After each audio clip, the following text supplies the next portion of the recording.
What's up guys, for today's video kay Bernie Santo man. So malakata sa city kay ma-attend procession tapos maduaw. Hindi ko tali subong magduaw kay base bala wala ko sakyan kung magpuli na akong gabi na. Pero kay kagina sa aga ginagad ko ni tita sa piyak palay nga maduaw. Tapos kay tricycle man ila nga dalon so tsaktuhan gid makasabay ko sa ila. Kag naghalin kami di guys sa mga 5:30 to siguro kay para makatemprano pa kami. Kay para bala hindi na kami masyado maulihigid kung magprosesyon na tapos magsulod sa simbahan kay para makauna kami. For sure nga daan damo-damo gini ang tao nga maduaw subong. So kagamo na after pila ka minutes nga biyahe namon sa tricycle nakalambot na kami diri sa may simbahan. Pagpalambot namon di guys damo nakatama sa tao tapos gamatamat na disla pila para magsugod na dayon ang prosesyon. So amo na nangita-ngita na kami dadayon sa bakante kung sa diin kami pwede nga makasalot kag makamedyo una-una kami balahaw. Kay kadamo daan sa tao mas mayo nga medyo ara ka sa una kaysa sa maulihi ka. Kag nagsulod na kami dadayon sa linya kag wala lang dugay nagsugod na dayon ang prosesyon. Bali medyo lawig-lawig ni kalisa nga amon nga libuton kay literal nga malibot dig kami ni antes kami mabalik sa simbahan. Kag sa dira nga part gabi na kagamatama tisdog may araman nga dasig may araman hinay ang amon nga paglakat. Ang amon ni nga ginagyan bali halin kami sa simbahan naglibot kami sa may Lucky 99 to Dampi libot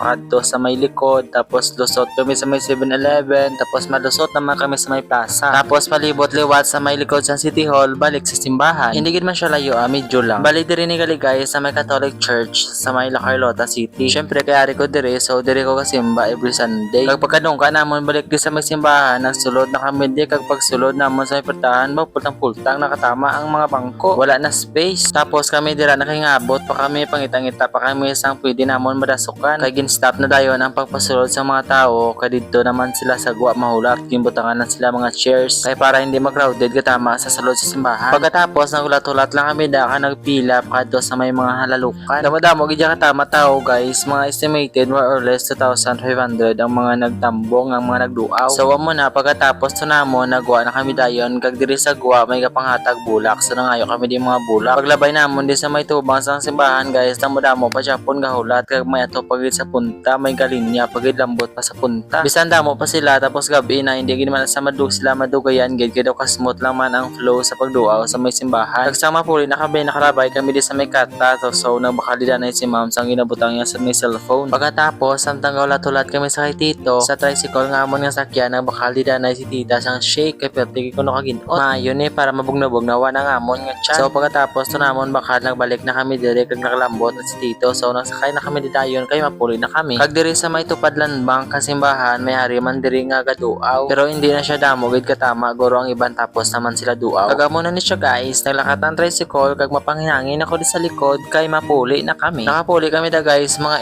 8:30 na daguro or sobra. Kag diri lang sa atong video guys. Bye. Hindi gid pagalimti mamalandong.